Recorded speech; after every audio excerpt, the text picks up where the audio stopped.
যখন পানিটা টেনে যাবে, লাউর সম্পূর্ণ কষে তেল তেল বেরোবে, তখন আমরা ঝোলের পানি দিয়ে দেবো।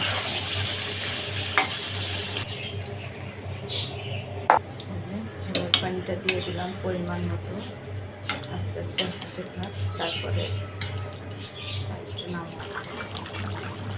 মাঝে মাঝে একটু নাড়া দেবো যাতে তলে লেগে না যায়।